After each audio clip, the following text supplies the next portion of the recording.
Welcome to the Executives Lounge. This is your podcast host, Christine Fauner. I am bringing you amazing stories from amazing women in leadership from across the globe. Let's get started. We are back today with Sarah Woodward, and she is coming to us from Atlanta, New York. I can't remember. She's going to let us know in a minute. But Sarah and I really connected on the fact that we're both entrepreneurial spirits. And she has a passion for leadership as well. And as you guys know, that's a big space that I've spent most of my career in. And she loves launching innovative startups. Again, a place that she and I super duper connected on. I also found in our first conversation that she and I are just not afraid of change. We thrive on it. Sarah's worked for companies like BMW, Nationwide Insurance, the Fox Theater Network, UPS, and Coca-Cola. And fun fact about Sarah and her family, they are huge Star Wars fans. So get ready, buckle up, sit down, join us at the table. This is the Executives Lounge for Women. Sarah, just welcome. Welcome back. Thank you. I'm so excited to be here. I really appreciate that awesome intro. And I totally agree. We had the best conversation when we first met. And you're actually right. I am a New Yorker by birth who is living in Atlanta for the last 20 plus years. Aha, there it is.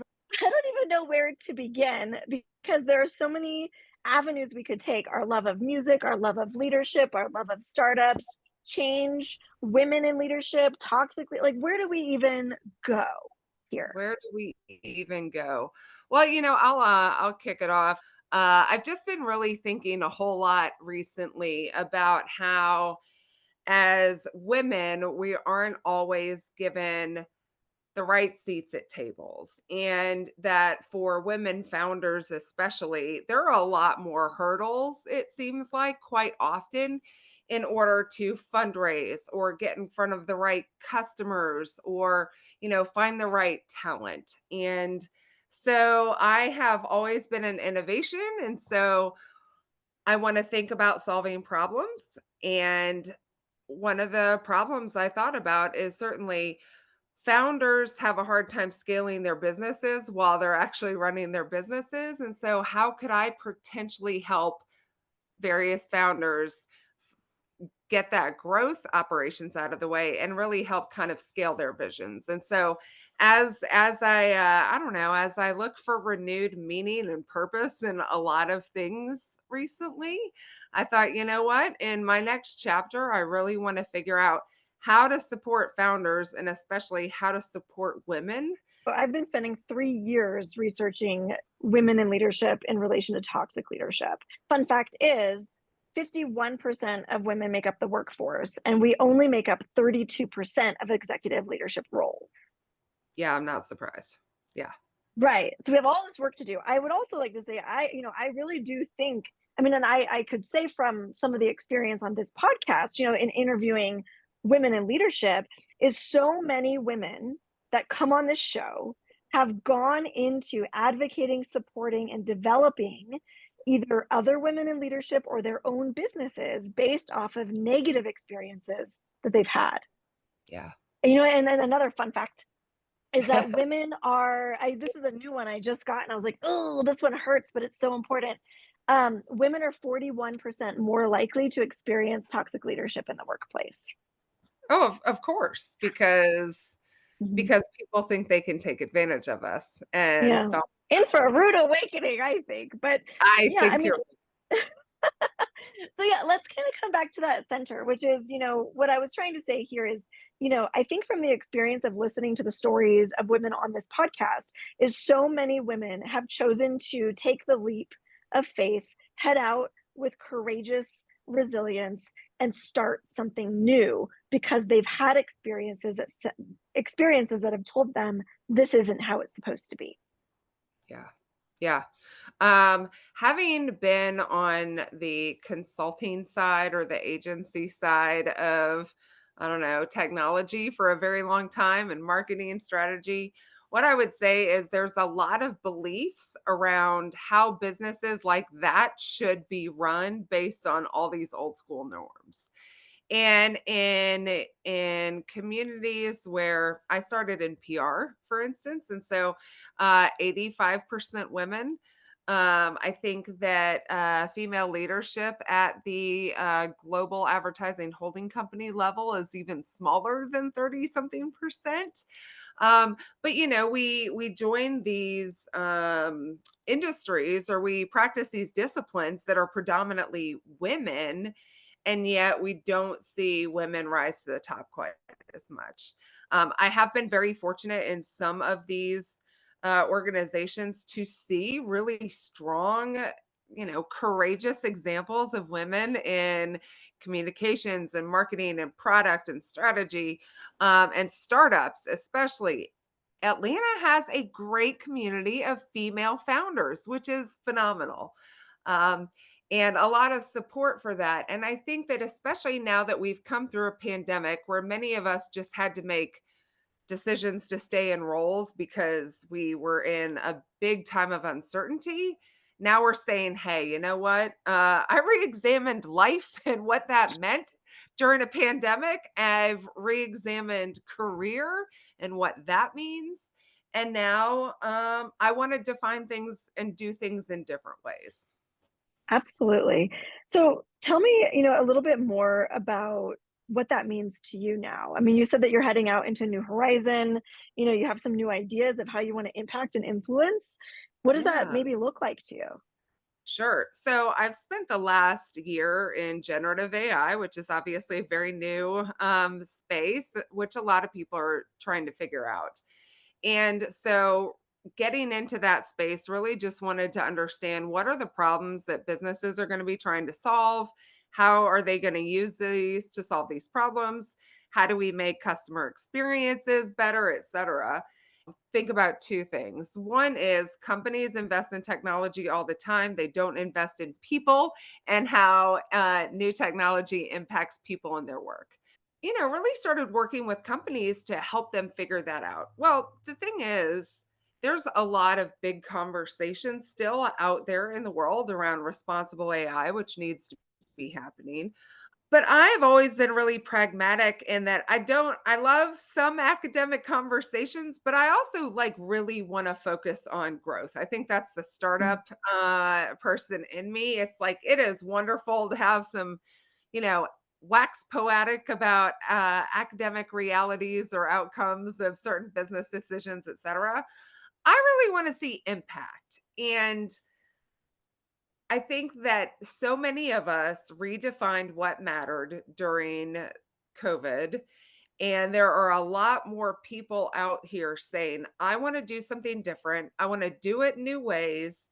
And I want to make sure that it's going to be beneficial to community. If you want to make a difference right now, big companies are not where it's at. They're Mm-mm. archaic in how they're operating, they're inhumane in how they're treating people.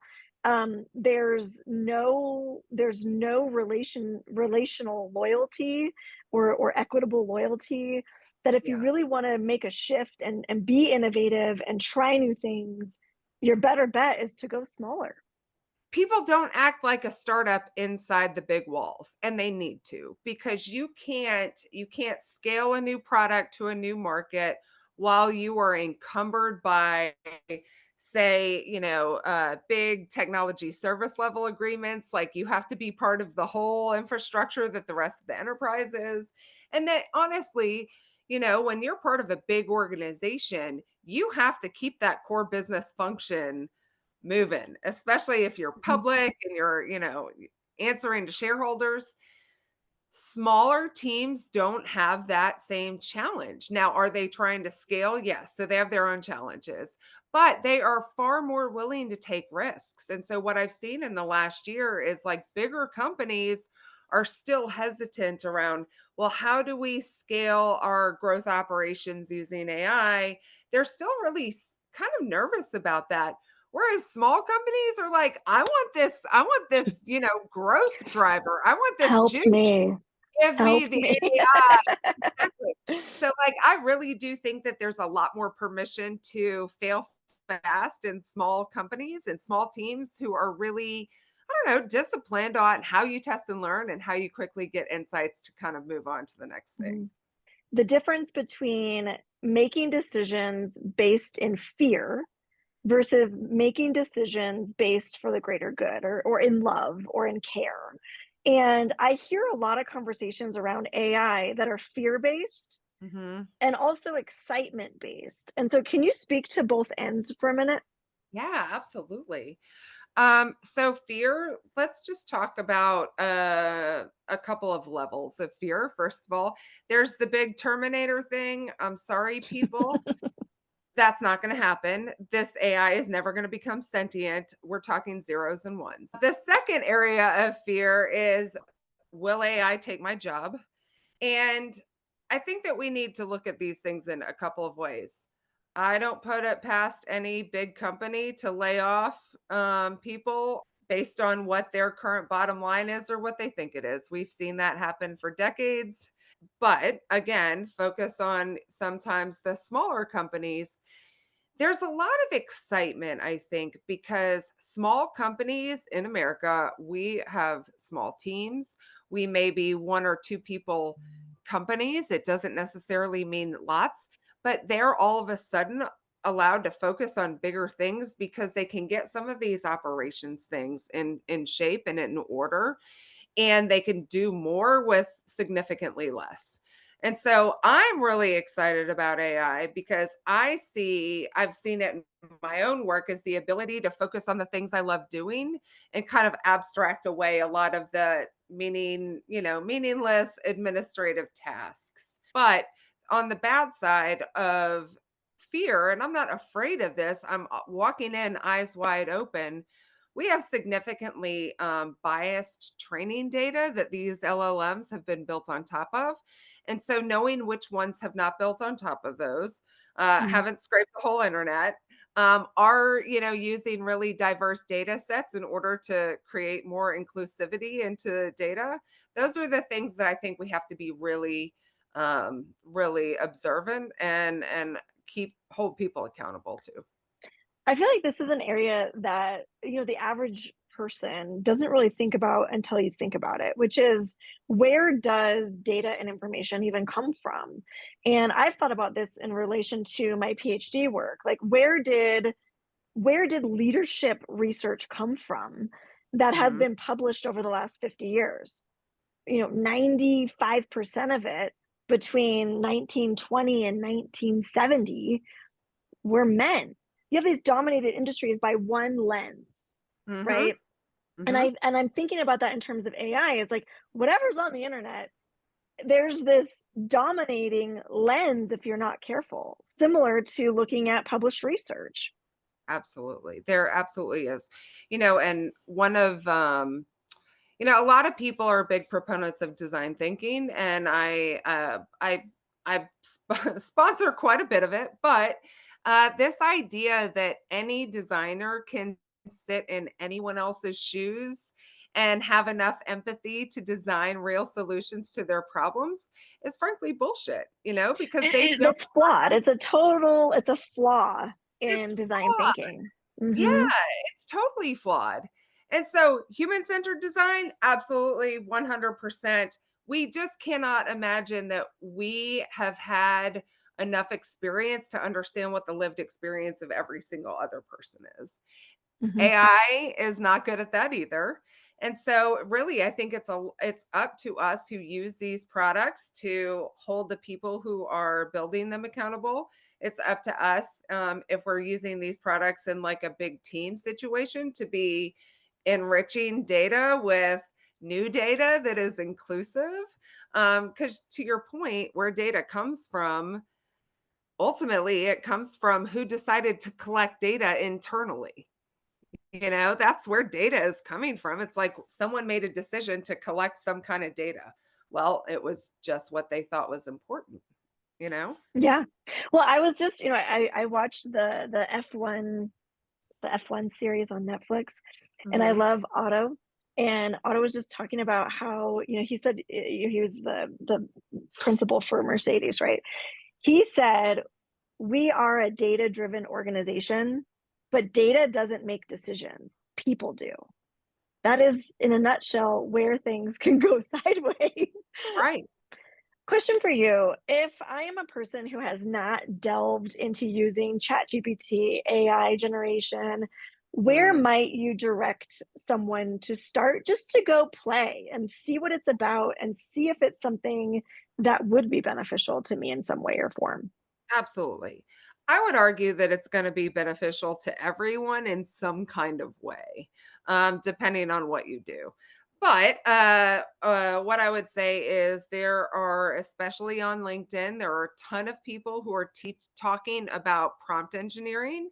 That's really where I would say the basics are is understanding how to talk to a chatbot in order to get answers that you want Mhm, out of them. OpenAI just put out a prompt engineering guide. So you can look for that. I think that Meta just did as well for their mhm, Llama 2. And then on YouTube, like seriously, if you just go Google, just YouTube search prompt engineering or how to use ChatGPT, you are going to find it. And so, what I would just say is obviously, if you are going to work with any kind of information, make sure none of it is identifiable. Don't put company data or customer data into an LLM unless you know exactly what's going to happen.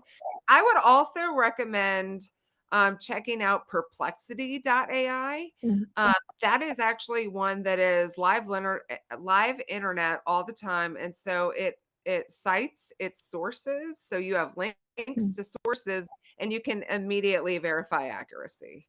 So those are good things. A $20 a month ChatGPT account is certainly worth getting because the GPT-4 is so much more powerful than 3.5, which is what comes with the free one. Tell me about your creative, interesting, loving, caring family. You have an interesting family, and I want to hear about it. Let's see. Okay, so my husband and I have actually been together since like 1997, so a million and a half years, and we were brought together by a mutual love of music. I was definitely like a Gen X grunge fish jam band loving, probably a little alternative hippie chick, and he was Mr. Thrash metal and all this stuff. And so we came together because he actually was teaching me how to play bass guitar. And we just hit it off. And frankly, he was hilarious, which is what I don't know what what made me attracted to him first of all. And then he's just a phenomenal bass player. And so like I think we probably really fell in love introducing each other to our music, and Mhm. really kind of sharing our passion for the things that I was into, the things that he was into. He now loves like Bob Dylan and had never really heard a whole lot of Bob Dylan before I came around. He's definitely been to probably 25 fish shows or so over the last almost 30 years too. Um, but yeah, I mean, he still plays in bands. I've played in bands. We do just I don't know, we still love living life. What I love, and this is, I'm appreciative of you telling the music story and the meeting story because it shows to me, anyways, that holistic creativity and that passion for life that you have that you share both professionally and personally. It just kind of comes together with this little window. I love that. I love that. Yeah. I mean, music is, I think, probably like the ultimate language our soul speaks, you know? And to be super cheesy and tie it all back to the professional side, now, as far as technology goes, you've always had to have a developer or a data engineer to talk to code or whatever. And now code has become language, and so it's like any one of us who has critical thinking and the ability to tell a story can now be super effective with these new tools. Mhm, And I just I think about like the creativity of I don't know awakening a passion for learning something new, just like I don't know a passion for getting turned on to a new band. That's super, super exciting. And because you have this whole space to explore, and, you have new ways of expressing certain things. And I think that we're in this renaissance of creativity right now where people want to be known for more than just having good ideas. They want to bring them to life. And I think it's the accessibility that we've advanced in technological understanding and accessibility that we can all try new stuff out and it's accessible. Yeah. I think a lot of people think about the negative impact of potential job loss and whatnot through maybe automation. And I personally think, you automate things that don't exist today. You don't automate people out. I actually think that, for instance, so we're seeing stats like, okay, sure, executives who leverage AI are going to be 40% more productive, right? Okay, great. But like 30 something percent of people who are young in their career are actually more strategic when they use AI. And so, like, a lot of people talk about sea of sameness. And yes, like, if you're using it to just pump out content that's terrible, that is sea of sameness. But if you are all of a sudden exposed to new ideas that are actually being brought into your work by this helper, and Mhm. now you are pushed to think about things in a new way, like, that's exciting. And like, that gives access to more, white collar jobs to a lot of people who may not have Right. known or had the skill set before. You just tied a bow on it. Right? Yeah. You just tied Yeah. a bow on it. No, Exactly. I you did. You just tied this bow on it. And you're right. Like when we talk about AI in this creative space of who I am, and like this came together and talking about who you are in this creative space is where you get excited. How I can use it to really express who I am and save time on the things that doesn't do that for me. So I can Yeah. go do these other things. Oh, I love that. None of this is about taking the things that we love out of our work. This is about taking the things we don't love out of our work so we can do the things we love. Well, Sarah, I don't know. I'm just so glad to have had this conversation with you today, and I absolutely adore your story and your ability to share it with us and your passion for really creating innovative spaces for women in leadership to thrive and small business owners to thrive. Thank you for that too. Yeah, absolutely. I really appreciate the chance to come on and have an awesome conversation with you. Awesome. Well, don't forget, everyone, that if you are interested in connecting with Sarah and seeing how she might be able to help you in your work, the description will have information on how to contact her, her resources that she's provided here today, and ways in which to get involved with Sarah. Thank you so much. Awesome. Thank you. Thanks for joining us today in the Executives Lounge, where we bust open the doors, slam through the ceilings, and make sure that we have a spot at the table and that we are the lounge. You can find more podcast recordings and episodes at www.roamyoursoul.com. That's ROAM, roaming the world, finding amazing stories from amazing women, sharing their leadership skills and talents with us all over the globe.